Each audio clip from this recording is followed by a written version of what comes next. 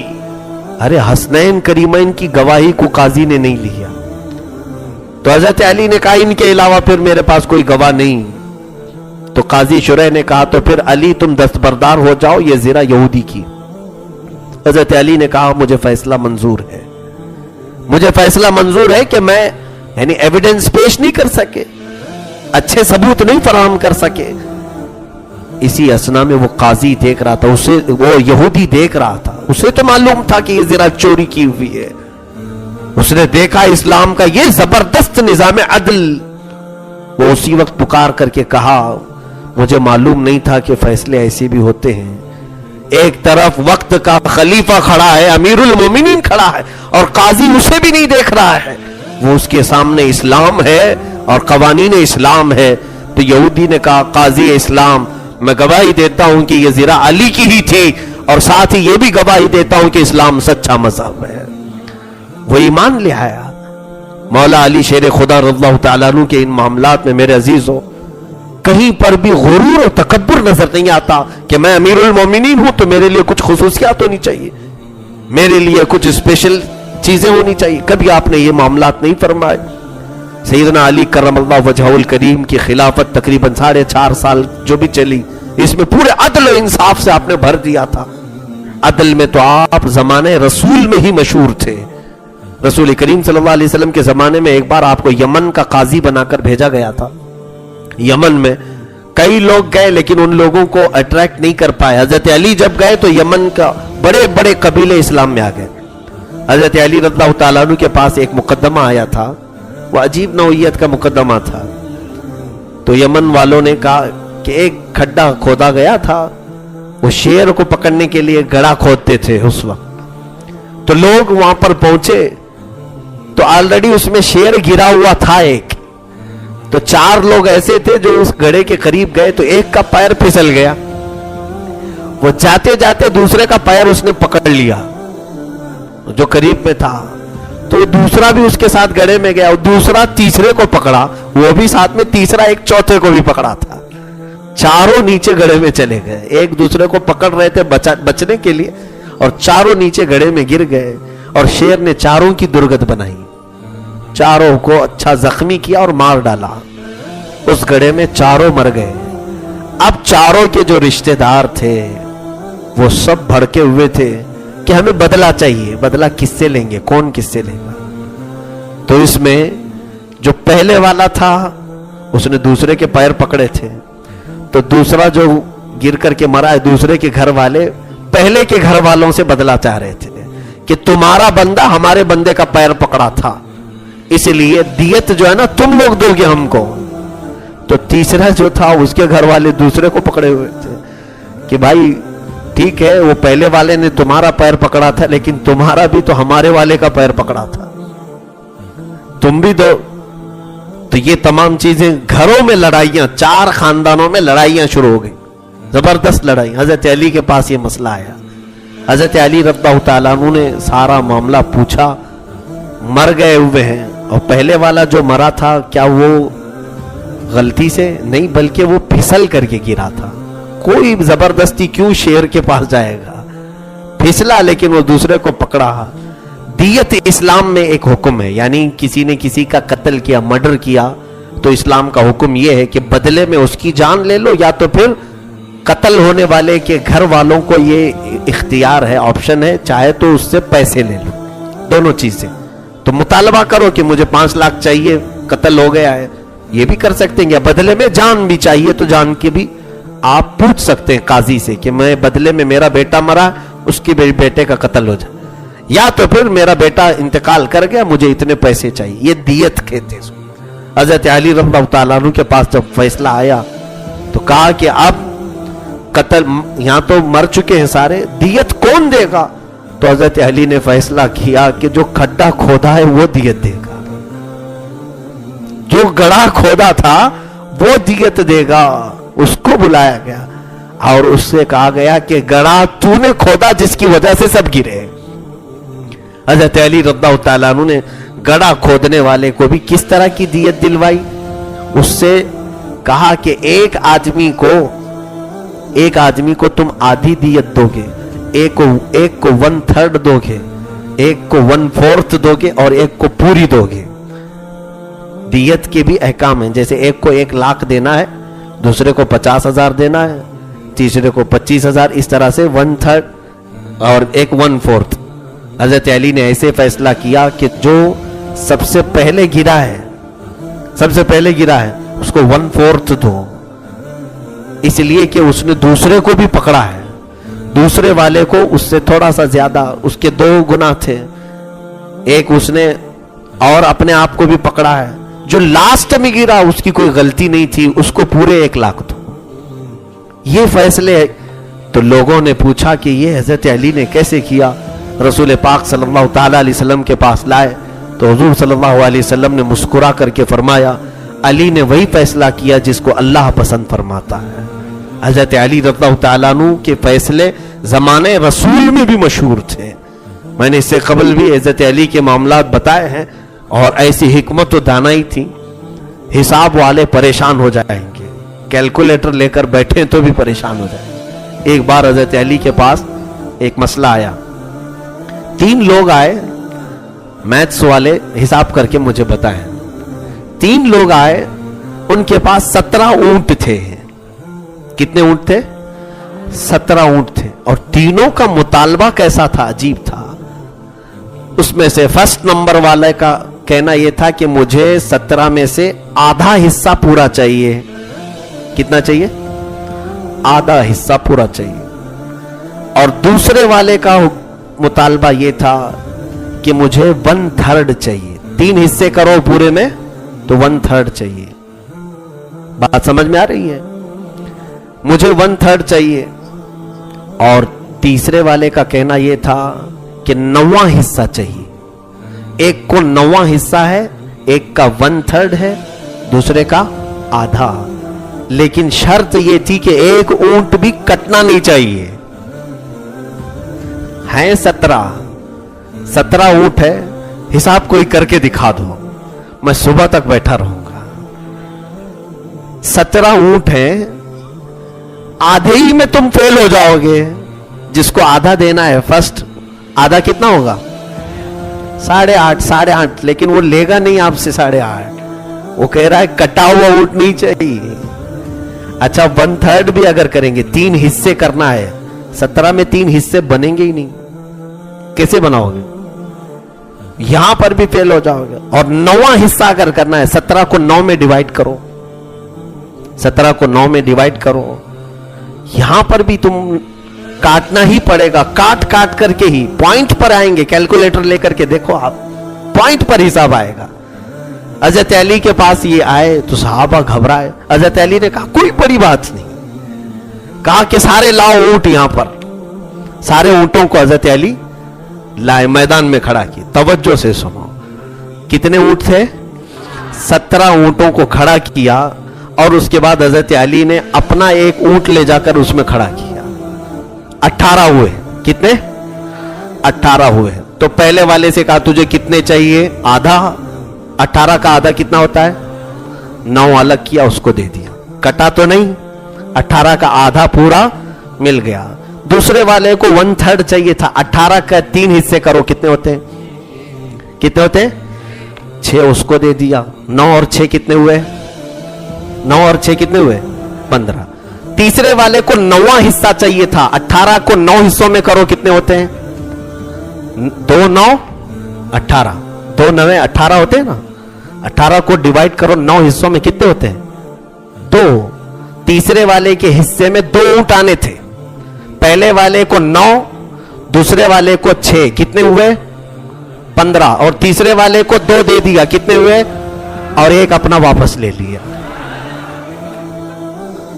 ایک اونٹ اپنا واپس لے لیا. کسی کا اونٹ کٹا بھی نہیں. سمجھ میں آیا؟ صبح تک نہیں سمجھ سکتے تھے. مولا علی شیر خدا رضی اللہ تعالیٰ عنہ کی حکمت و دانائی یہ تھی. اللہ اکبر. غضب کی ذہانت آپ کو اللہ نے دی تھی. ایک دو نہیں، بے شمار فیصلے آپ نے ایسے فرمائے. حضرت علی رضی اللہ تعالیٰ عنہ نے ایسے ایسے فیصلے فرمائے جس پہ صحابہ بھی دنگ رہ جاتے تھے. ایک کتاب پوری صحیفہ علی، بلکہ قضایا علی نام سے بھی چھپی بھی، یعنی اس میں روایات وہ جس میں حضرت علی کے فیصلے تھے.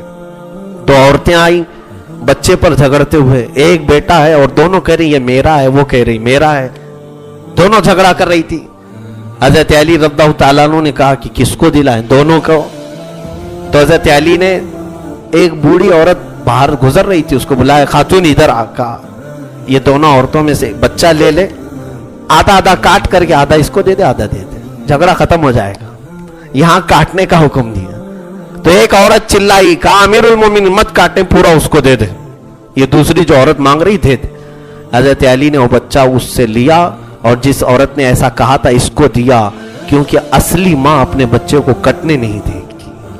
آپ نے فرمایا. دوسری عورت خاموش تھی، وہ کہہ رہی تھی کہ ہاں بچہ کاٹو، کیونکہ جس کو بچے نہیں ہوتے وہ بچوں سے نفرت کر رہی ہوتی ہے، کبھی کبھار ایسا ہوتا ہے. حضرت علی کا یہ بھی فیصلہ تھا. ایک عورت کے پاس دو لوگ دھوکہ دینے کے لیے ایسا کام کیے. دو لوگ آئے چیٹر لوگ، 1,00,000 دینار اس کے پاس رکھے اور اس سے کہا کہ جب تک ہم دونوں واپس نہیں آئے یہ 1,00,000 دینار دینا مت. وہ عورت پرہیزگار عورت تھی.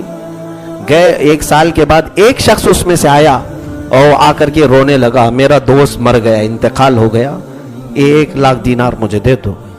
وہ عورت بھولی بھالی تھی، اس نے دے دیا 1,00,000 دینار. وہ لے کے فرار ہو گیا، چلا گیا. اور پلان تھا ان چیٹروں کا. دوسرا آیا تھوڑے ہی دن کے بعد، کہا کہ 1,00,000 دینار دے دو. وہ عورت کہی تو زندہ ہے ابھی؟ تیرا دوست آیا وہ کہہ رہا تھا کہ تو مر گیا اور وہ مجھ سے 1,00,000 دینار لے کر چلا گیا. تو اس نے کہا کہ ہم نے پہلے ہی تجھے یہ شرط رکھی تھی جب تک ہم دونوں نہیں آئیں گے نہیں دینا، تو نے دیا کیسے اس؟ تو یہ عورت اب کہاں سے دیتی 1,00,000 دینار؟ فیصلہ حضرت علی کے پاس آیا. حضرت علی رضی اللہ تعالیٰ عنہ نے اس کو طلب کیا. وہ عورت کہہ رہی ہے اس کا دوست پہلے یہ کہہ کر کے گیا کہ یہ مر گیا اور چند دنوں کے بعد یہ آیا. اس سے پوچھا کہ تو اب پیسوں کا مطالبہ کر رہا ہے؟ کہا ہاں، ہم نے اس سے کہا تھا کہ جب تک ہم دونوں نہ آئیں پیسہ مت دینا. اس نے میرے دوست کو دے دیا، وہ لے کر چلی گئی. حضرت علی نے کہا تو ٹھیک ہے تم اپنی بات پر رہو کہ تمہیں نے تو کہا جب تک دونوں نہیں آئیں گے پیسہ نہ دو، جاؤ اپنے اس دوسرے کو لے آؤ تو پیسہ دے دیں گے. جب وہ لے کر کے آئے گا تب پکڑا جائے گا، لے کے آنے کی ذمہ داری تمہاری ہے. یہ عورت خوش ہو گئی، کہا مولا علی نے 1,00,000 دینار سے بچا لیا. حضرت علی نے کہا جا اپنے اس دوست کو لے کے آ جا، تمہیں نے تو کہا تھا جب تک دونوں نہیں دیں گے، جو دونوں نہیں آئیں گے تب تک نہیں دینا. یہ فیصلے یہ قضایا حضرت علی رضی اللہ تعالیٰ عنہ کے تھے. ایک اور بھی آپ سے منسوب اس طرح کی بات ہے کہ ایک باپ اپنے بچے کے متعلق وصیت کر کے ایک تاجر کو کچھ پیسے دے دیا تھا، اس میں بھی 1,00,000 درہم. اس نے کہا کہ میرے بیٹے کو اس میں سے تم جو بہتر سمجھو وہ دے دینا، اس میں سے جو تم بہتر سمجھو وہ دے دینا. تو وہ چلا گیا اور اس کے بعد اس باپ کا انتقال ہو گیا. اس کا یتیم بچہ اس سے مانگنے کے لیے آیا تو اس نے اس کو 10 درہم خالی پکڑایا 1,00,000 میں سے. یا یوں سمجھ لیں کہ 1,000 درہم پکڑایا، 99 پورے اپنے لیے رکھ لیں. کہا تیرے باپ نے کہا تھا بس جو بہتر سمجھو دے دوں، تو میں یہ بہتر سمجھ رہا ہوں دے رہا ہوں. وہ آیا مولا علی شیر خدا کے پاس. حضرت علی رضی اللہ تعالیٰ عنہ نے پوچھا کہ کیا کیا بات ہوئی تھی؟ کہا کہ اس کے باپ نے کہا تھا جو بہتر سمجھو وہ دے دینا.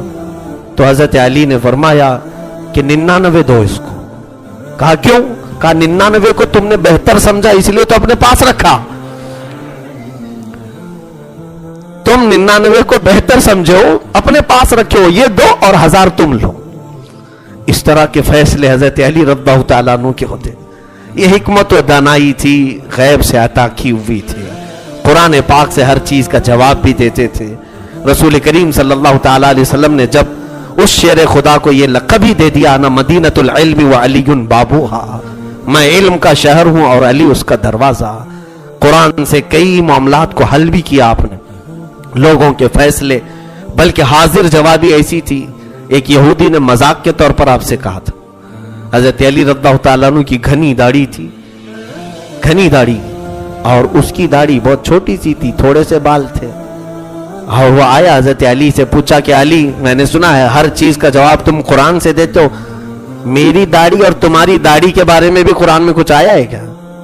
حضرت علی نے کہا کیوں نہیں آیا ہے، والبلد الطیب یخرج نباتہ باذن ربہ والذی خبث لا یخرج الا نکدا. حضرت علی نے مسکرا کر کے فرمایا، یہ صرف اس کے لیے جواب تھا، ہاں صرف اس کے لیے جواب تھا. حضرت علی نے فرمایا مولا فرما رہا ہے جس کی زمین اچھی ہوتی ہے فصل اچھی آتی ہے، اور زمین بنجر ہو تو فصل کم آتی ہے. الحمدللہ میں نے نیکیوں کی فصل اچھی کی ہے. تو یہ منہ توڑ جواب ان لوگوں کے لیے تھا جو مذاق کرنے کی کوشش کرتے تھے. مولا علی کے مقام و مرتبے کو، ان کے علم کو کوئی پہنچ نہیں سکتا.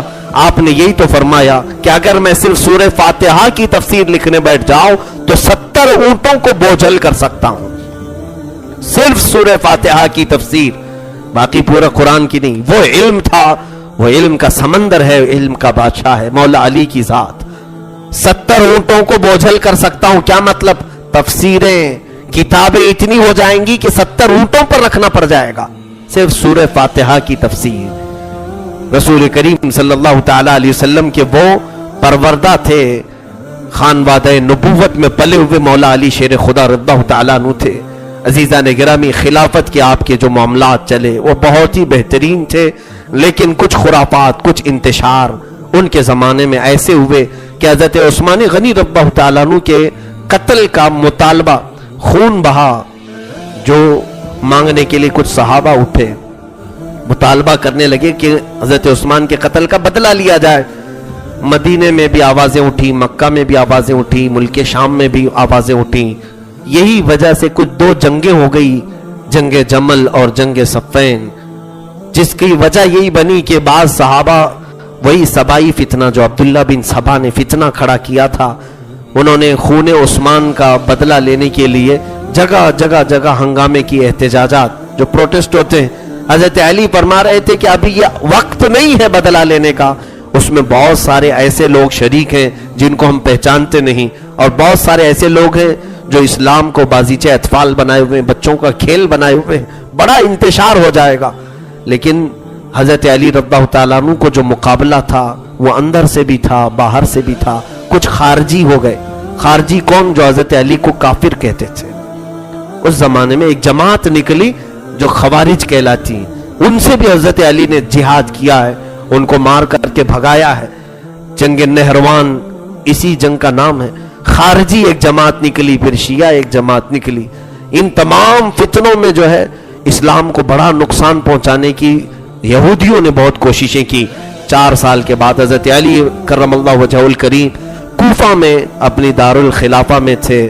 وہاں پر مسجد میں نماز کے دوران عبد الرحمن ابن ملجم نام کا ایک خبیث خارجی حضرت علی رضی اللہ تعالیٰ عنہ کو، اس نے صبح کے وقت جب آپ لوگوں کو جگایا کرتے تھے، لوگوں کو اٹھایا کرتے تھے فجر کی نماز کے لیے، اس وقت آپ کو اس نے شہید کیا خنجر مار کر. حضرت علی رضی اللہ تعالیٰ عنہ کوفہ میں شہید ہوئے. یوں سمجھیں کہ علم کا ایک پہاڑ، علم کا ایک سورج غروب ہوا، آسمان ولایت کا ایک چمکتا ہوا چاند اچانک غروب ہوا. کوفہ کی سرزمین پر یہ ہولناک حادثہ پیش آیا. لیکن حال یہ تھا کہ خارجیوں کی شورش بڑی ہوئی تھی، آپ کی لاش کو بھی چھپانا پڑا. صحابہ جو اس وقت موجود تھے انہوں نے آپ کی لاش کو چھپایا، یہاں تک کہ بعض روایات یہ بتاتی ہیں کہ ایک اونٹ پر رکھ کر کے آپ کی لاش کو جنگل کی طرف بھیج دیا گیا. وہ اونٹ غائب ہو گیا، چلا گیا آپ کی لاش مبارکہ کو لے کر. وجہ یہ تھی کہ خارجی آپ کی لاش کے ساتھ بھی بے حرمتی کرنے کی کوشش کر رہے تھے کہ آپ کی لاش مبارکہ آپ کے جسم پاک کے ساتھ بھی بے حرمتی کی جائے. پھر بعض روایات میں یہ ملتا ہے کہ کئی دنوں کے بعد وہ اونٹ ایک جگہ بیٹھا ہوا ملا، آپ کا جسم مبارک اسی طرح تر و تازہ تھا، اسی طرح تر و تازہ تھا. تو جو قریب کے لوگ تھے انہوں نے اٹھایا اور پھر اس جگہ پر دفن کیا جس جگہ کو آج نجف اشرف کہا جاتا ہے. نجف یہ عراق کا ایک علاقہ ہے جہاں مولا علی شیر خدا رضی اللہ تعالیٰ عنہ دفن ہیں، وہ ہمیشہ کے لیے. لیکن ہم سنیوں کا یہ عقیدہ ہے مولا ہمارے جہاں پر بھی دفن ہو ہماری محبت ان کے ساتھ ہے، مزار مبارک جہاں پر بھی ہو، بلکہ میرے عزیزوں صرف ہم ان کے ناموں سے اپنی تسبیحاں پڑھتے ہیں، ان کے نام سے ہم اپنی دعاؤں میں اللہ کی بارگاہ میں وسیلہ طلب کرتے ہیں۔ مولا علی شیر خدا رضی اللہ تعالیٰ عنہ کی جتنی بھی تعریف کی جائے وہ کم ہے۔ آپ کو اللہ تعالیٰ نے کمالات جو عطا کیے تھے، قوت کے اعتبار سے، علم کے اعتبار سے، تقوی کے اعتبار سے، ہر چیز میں آپ بے مثال بادشاہ تھے۔ آپ نے تقوی و طہارت پر ایسی ایک مثال قائم کی۔ صحابہ کرام رضوان اللہ علیہم اجمعین فرماتے مولا علی شیر خدا جب نماز کے لیے آتے تھے تو آپ کا رنگ پیلا پڑ جاتا تھا، اذان سنتے ہی چہرہ پورا زرد ہوتا تھا، اور لوگ دیکھتے کہ ان کے جسم کے رونگٹے بالکل کھڑے ہو جاتے تھے اذان کی آواز سے۔ یہ خشیت کا عالم تھا، خوف کا عالم۔ لوگ پوچھتے کہ آپ اذان اور نماز کے وقت ایسے کیوں بدل جاتے؟ حضرت علی کہتے لوگ بادشاہوں کے سامنے کھڑے ہونے سے ڈرتے ہیں، میں بادشاہ اعظم کے سامنے کھڑے ہونے سے خوف نہ کروں۔ رب ذوالجلال کی بارگاہ میں جانے کا وقت ہوتا ہے، اس لیے مجھے کپ کپی طاری ہو جاتی ہے۔ رب تبارک و تعالیٰ مجھے کس کیفیت میں دیکھ رہا ہے۔ آپ کا خوف بھی ایسا تھا۔ ایک بار قبرستان میں گئے، سلام کیا زور سے، آپ کے ساتھ حضرت سعید ابن مسیب تھے۔ انہوں نے کہا کہ ہم نے دیکھا حضرت علی نے سلام کیا، تھوڑی دیر کے بعد قبروں کے پاس کان لگا کر کھڑے رہے۔ حضرت سعید کہتے مجھے لگا حضرت علی قبر والوں سے کچھ سن رہے ہیں۔ تھوڑی دیر کے بعد میں نے حضرت علی کا چہرہ دیکھا تو داڑھی پوری آنسوؤں سے تر تھی، اتنا رو رہے تھے۔ پوچھا کہ مولا علی سے کیا آپ نے دیکھا قبر والوں سے؟ کہا اے سعید، میں نے ان کو سلام کیا تو انہوں نے سلام کا جواب دیا۔ میں نے ان سے پوچھا کہ اے قبر والوں کیا حالت ہے تمہاری؟ تو قبروں والوں نے کہا علی ہماری حالتیں مت پوچھو، ہمارے وہ چہرے جن کو ہم آئینوں میں گھنٹوں سجایا کرتے تھے مولا نے ان چہروں پر بچھو چھوڑ دیے ہیں، ہمارے بالوں میں پیپ آ چکے ہیں، ہماری ناک سڑ چکی ہے، ہمارے دانتوں پر کیڑے مکوڑے لگا دیے گئے ہیں، ہمارا پیٹ پھٹ کر بدبو پیدا کر رہا ہے، رب تعالیٰ نے ہمارے پورے جسم کو کیڑوں کی غذا بنائی ہے۔ وہ بیان کرتے جا رہے تھے۔ حضرت علی فرماتے ہیں سعید ان کی باتیں ایسی دردناک تھی کہ اگر دیکھنے کو وہ کیفیت مل جائے تو کوئی دنیا میں زندہ بھی نہیں رہے گا، وہ ہیبت سے مر جائے گا قبر کے حالات سے۔ مولا علی شیر خدا رضی اللہ تعالیٰ عنہ کثرت سے روتے تھے اپنی قبر کو یاد کر کے۔ اے میرے عزیزو، جس کو اللہ کے رسول نے دنیا میں جنت کی بشارت دی، جن کو اللہ کے رسول نے ولایت کا سردار کہا، جن کو اللہ کے رسول نے اسد اللہ کہا، اللہ کا شیر کہا، جن کو اللہ کے رسول نے اپنی بیٹی نکاح میں دی، وہ علی قبر سے ڈرتے ہیں۔ ہمیں کیا ہو گیا؟ ہمارے اندر تو خوف نام کی کوئی چیز ہی نہیں ہے۔ ایسے اتراتے ہوئے غرور و گھمنڈ سے ہم ناچتے ہیں، نمازیں تو اتنی ہماری گئی ہوئی ہے۔ ارے میاں عزیزو، مولا علی شیر خدا رضی اللہ تعالیٰ عنہ کی پوری زندگی پاک میں ایک نماز قضا نہ تھی، وہ بھی ایک نماز جس میں رسول پاک صلی اللہ علیہ وسلم آپ کے زانو پر سر رکھ کر سو رہے ہیں، عصر کا وقت ہے، سورج ڈوبا تو علی کو رونا آ گیا، ہائے میری زندگی میں پہلی نماز جا رہی ہے۔ حضور پاک عصر کی نماز پڑھ کر آرام کر رہے تھے، حضرت علی نے نماز نہیں پڑھی تھی عصر کی، سورج ڈوب رہا تھا، رونا آ گیا، اتنا روئے کہ حضور کے چہرے پر آنسو گر گئے۔ سورج غروب ہوا، اللہ اکبر، ہم نے جنگوں میں حضرت علی کو روتے نہیں دیکھا، گھر میں غربت کی وجہ سے روتے ہوئے نہیں دیکھا، چکی پیستی ہوئی فاطمہ کی تکلیف دیکھ کر کے روتے ہوئے نہیں دیکھا۔ مولا علی کی آنکھوں میں آنسو تھے تو نماز کے قضا ہونے پر تھے، نماز میری چلی گئی۔ یہ تھا شیر خدا کا تقوی۔ رسول کریم صلی اللہ علیہ وسلم نے وہ نماز بھی ضائع ہونے نہیں دیا آپ کی، کیونکہ محبت رسول میں قضا کی تھی۔ اللہ کے حبیب صلی اللہ علیہ وسلم نے اسی وقت سورج کو اشارہ فرمایا، وہ ڈوبا ہوا سورج عصر کے مقام پر آیا۔ یہ جو میرے آقا کا معجزہ ظاہر ہوا، ڈوبے سورج کو واپس پلٹایا حضور نے، کس کے لیے؟ والی مرتضیٰ کے لیے، شیر خدا کے لیے۔ رسول کریم صلی اللہ تعالی علیہ وسلم کے اس سچے جانشین کے تقوی پر میرے عزیز و قربان جاؤ۔ آج میں آپ کو بیدار کرنا چاہوں گا، ہمارے پاس عمل نام کی کوئی چیز نہیں رہ گئی، ہمارے پاس نمازوں کا ذخیرہ نہیں ہے، ہمارے پاس تسبیح اور تلاوتیں زیادہ نہیں ہیں، ہماری پیشانی تو سجدوں کو ترس گئی ہے۔ کچھ نہ ہو کر کے پھر ہم جو اتراتے ہوئے گھومتے ہیں اس عادت میں تبدیلی لاؤ, اس غرور سے باز آ جاؤ. اگر آپ یہ سوچتے ہیں کہ سب بے عملی کرنے کے بعد بھی میرے ساتھ کچھ نہیں ہو سکتا, تو پھر قبر میں جانے کے بعد پتا چلے گا. رسول کریم صلی اللہ تعالی علیہ وسلم کے متعلق بزرگوں نے فرمایا, قبر میں جانے والا ایک بندہ ایسا بھی ہوگا جب منکر نکیر اس سے تیسرا سوال کر رہے ہوں گے حضور کو دکھا کر کے, ان کے بارے میں تو کیا کہتا تھا؟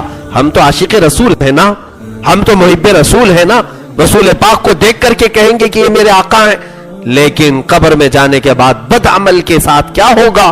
حضور فرماتے خبردار میرے چہرے کی طرف مت دیکھنا.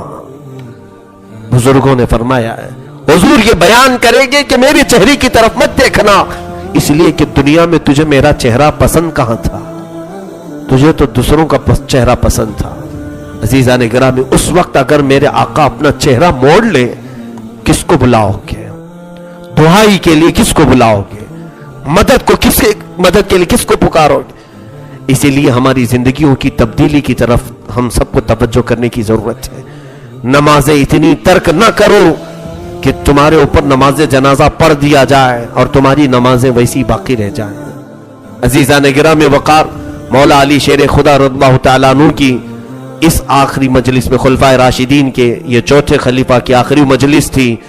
آپ اس بات کو طے کریں کہ قیامت کے دن جسے علی کے ساتھ اٹھنا ہے اسے نماز کا دامن چھوڑنا نہیں ہوگا, اسے نماز کا دامن پکڑنا ہوگا. اس لیے کہ علی اس کے ساتھ ہوں گے جو نبی کے ساتھ ہوگا, نبی کے ساتھ وفا کیا ہوگا. میرے آقا کی سنتیں جسے عزیز ہیں انشاءاللہ وہ دیکھے گا قیامت کے دن, کیونکہ میرے آقا نے فرمایا المرء مع من احب. قیامت کے دن ہر آدمی اسی کے ساتھ اٹھایا جائے گا جس سے وہ محبت کرتا تھا. تم اگر میرے آقا سے محبت کرتے ہو دنیا میں, ابو بکر, عمر, عثمان و علی سے محبت کرتے ہو رضوان اللہ علیہم اجمعین, تو یقیناً قیامت کے دن جب تم اٹھو گے تمہارے ارد گرد یہی نفوس قدسیہ تمہیں نظر آئیں گے. لیکن محبت صرف زبان کا مطلب نام نہیں ہے, محبت تمہارے جسم پر ظاہر ہونی چاہیے, محبت تمہارے جسم پر ظاہر ہونی چاہیے. ایک 4 دن کی 8 دن کی محبوبہ اگر تمہیں کہہ دے لال کپڑے مجھے پسند ہیں تو تم لال کپڑے پہن لیتے ہو. اگر تمہاری محبوبہ کہہ دے کہ مجھے پنک پسند ہے تو تم نے کپڑے بدل دیے اس کے لیے. جو فانی محبت ہے, مجازی عشق ہے, تم اپنی اس مجازی عشق کے لیے اپنا سب حلیہ بدلتے ہو. اس سے پوچھتے بھی ہو نا کہ تجھے کیسا چہرہ پسند ہے, کون سی غذا پسند ہے, کیا لائک کرتے ہو آپ. سب سے پہلے یہی سارے سوالات ہوتے ہیں, کیوں اسے راضی رکھنے کے لیے. کبھی آپ نے میرے آقا صلی اللہ تعالی علیہ وسلم سے کی متعلق نہیں پوچھا کہ حضور کیا لائک کرتے ہیں, کیا پسند کرتے ہیں, کہ حضور اگر میری طرف دیکھیں تو خوش ہو جائے. عزیزان گرامی, اس فکر کو بھی اپنے اندر گھر کرو, یقیناً کامیابی ہمارے ساتھ ہے. رسول کریم صلی اللہ علیہ وسلم کی نصرت و حمایت ہمارے ساتھ ہے. رسول کریم صلی اللہ تعالی علیہ وسلم کے شہدائی مولا علی شیر خدا کو جن لوگوں نے شہید کیا وہ خارجی تھے, ان پر اللہ کی لاکھوں لعنتیں ہوں. جنہوں نے در نایاب کو اس دنیا سے ختم کرنے کی ناپاک کوششیں کی, لیکن حضرت علی کے غم میں ہم ماتم نہیں کرتے, ماتم نہیں کرتے. ایک بات یاد رکھیں, ابھی عاشورہ آنے والا ہے, جگہ جگہ ماتم کے وہ مناظر دیکھنے کے لیے بھی لوگ جاتے ہیں. ماتم دیکھنا ہے, ماتم دیکھ. اور ماتم کرنے والے ایک صاحب ہیں, انہوں نے ہم سے کہا بھی تھا کہ برا کیا ہے اس میں, غم حسین تو منا رہے ہیں ہم, حسین کا غم منانے سے آپ کو کیا تکلیف ہو رہی؟ میاں ہم کو تکلیف کائے کو ہوگی, آپ سینہ ٹھوکیں گے تو آپ ہی کو ہوگی, ہم کو کہاں. ہم کو تکلیف اس بات کی ہو رہی ہے کہ حسین نے کبھی اس بات کا حکم ہی نہیں دیا, نہ ہی اہل بیت نے کبھی حکم دیا. مجھے یہاں وہ بات یاد آتی ہے, ہمارے ماضی قریب کے ایک بڑے عالم دین ہیں شاہ احمد نورانی صاحب رحمۃ اللہ علیہ, آپ سے شیعہ علماء نے کہا تھا کہ مولانا آپ سنی لوگ ہیں, ہم شیعہ لوگ ہیں, دونوں میں سب برابری ہے, سب چیزیں ملتی جلتی ہیں. آپ بھی اہل بیت سے محبت کرتے ہو, ہم بھی محبت کرتے ہیں, آپ بھی حسن حسین کو چاہتے. وہابیوں سے ان کی نہیں جمتی, شیعوں کی ہم سے جمتی ہے. کیوں کہ سنی بھی اہل بیت کو اپنا امام مانتے ہیں, ہم بھی امام حسین کو اپنا آقا تسلیم کرتے ہیں. انہوں نے کہا آپ کی ہماری سب جمتی ہے, ایک ہی چیز نہیں جم رہی ہے. شیعہ مولانا نے کہا ہم ماتم کرتے ہیں, آپ نہیں ماتم کرتے, آؤ آپ بھی ایک بار ماتم کر لو, سب ختم ہی ہو جائے گا, اختلاف ہی ختم. ایک بار آپ ہمارے لیے ماتم کر لو غم حسین میں، شیعہ سنی سب برابر ہو جائیں گے۔ ہمارے علامہ شاہ احمد نورانی صاحب نے جواب دیا تھا، ہاں ہم اس کے لیے بھی راضی، ہم اس کے لیے بھی، سارے اتفاقات ہیں ہمارے اور آپ کے درمیان محبت میں، شرط یہ ہے کہ ماتم کریں گے سینہ آپ کا ہوگا، ہاتھ ہمارا ہوگا، ماتم اس طرح سے کریں گے۔ اور بزرگوں نے فرمایا ہے کہ ماتم پر دلیل دینے والے بعض لوگوں نے کہا، سیدنا اویس قرنی رضی اللہ تعالیٰ عنہ نے، سیدنا اویس قرنی رضی اللہ تعالیٰ عنہ قرن میں یمن میں جب ان کو خبر ہوئی کہ حضور صلی اللہ علیہ وسلم کے دانت مبارک شہید ہوئے جنگ احد میں، حضرت اویس نے اپنے دانتوں کو توڑ لیا تھا کہ رسول اللہ صلی اللہ علیہ وسلم کے دانت شہید، جبکہ 2 ہی دانت حضور کے شہید ہوئے تھے، اور حضرت اویس قرنی کے متعلق لوگوں نے کہا کہ انہوں نے اپنے منہ کے پورے دانت توڑ لی۔ تو شیعہ حضرات کہتے ہیں حضرت اویس قرنی جب حضور کی محبت میں اپنے دانت توڑ سکتے ہیں تو ہم سینہ کیوں نہیں مار سکتے حسین کے غم میں؟ یہ بہت بڑی دلیلیں لاتے ہیں اس طرح۔ پہلی چیز تو یہ کہ واقعہ جھوٹا ہے، حضرت اویس قرنی کے متعلق ایسا واقعہ جو مشہور ہے اس کی بنیاد ہی نہیں ہے، یہ صحیح روایت نہیں ہے۔ اگر مان بھی لیا جائے صحیح روایت تو بزرگوں نے فرمایا مان بھی لیا جائے صحیح روایت تو دلیل دیکھو کیسی ہے۔ حضور صلی اللہ تعالیٰ علیہ وسلم کے دانت شہید ہوئے تھے، کیا دانت؟ حضرت اویس قرنی نے کیا کیا؟ حضور کی محبت میں اپنے دانت شہید کیا۔ اور کربلا میں امام حسین کا کیا کٹا تھا؟ گردن کٹا تھا۔ تو ماتم میں بھی کیا کٹنا چاہیے؟ تو یہ صحیح ماتم ہے۔ پھر حضرت اویس قرنی نے دانت کے بدلے دانت اپنے شہید کر لی۔ حسین کے غم میں حقیقی ماتم تو یہ ہے کہ ان کا سر کٹ گیا، یہاں بھی سر کٹ جائے تو معاملہ ہی کلیئر ہو جائے، پھر اختلاف ہی نہیں رہے گا۔ عزیزان گرامی، یہ تمام معاملات اس لیے میں نے عرض کیا ہے کہ ہمارے بزرگوں نے فرمایا ہے کہ حسین کے نام پہ ماتم نہیں ہے اہل سنن کا شیوا، حسین کے نام پہ ماتم نہیں ہے اہل سنن کا شیوا۔ کہ شعر حضرت علامہ نظمی میاں رحمت اللہ تعالی علیہ فرماتے ہیں، شہید مرتے نہیں ہیں، قرآن یہ گواہی دے رہا ہے، شہید مرتے نہیں ہیں، اور جو نہیں مرا ہے اس کا ماتم کیوں کریں؟ ہم جو مرا نہیں ہے اس کا ماتم کیوں کریں؟ ہم تو حسین اعظم کو کہتے، قرآن کی آیتیں ان کو زندہ بتا رہی ہیں، وہ زندوں کے امام ہیں، اور الحمدللہ ہم امام حسین ہو، علی مرتضیٰ ہو، ان کو اپنی قبروں میں زندہ تسلیم کرتے ہیں، اور وہ زندوں کے آقا و امام ہیں۔ مولا ہماری محفلوں کو قبول فرمائے، مولا علی شیر خدا رضی اللہ تعالیٰ عنہ کے دربار میں آج جو کچھ بھی کہا گیا ہے کہنے سننے سے زیادہ عمل کی توفیق عطا فرمائے۔ رب ذوالجلال علی مرتضیٰ رضی اللہ تعالیٰ عنہ کے صدقات ہم سب کے گھروں میں عطا فرمائے۔ یا رب ذوالجلال تیرے دربار میں یہ التجا ہے، مشکلیں حل کر شہ مشکل کشا کے واسطے، مشکلیں حل کر شہ مشکل کشا کے واسطے، مشکلیں حل کر شہ مشکل کشا کے واسطے، کربلائیں رد شہید کربلا کے واسطے، لی خمسۃ اطفی بہا حر الوباء الحاطمہ، المصطفى والمرتضى وابناهما والفاطمہ، وصلی اللہ تعالی علی خیر خلقہ محمد وآلہ وصحبہ اجمعین۔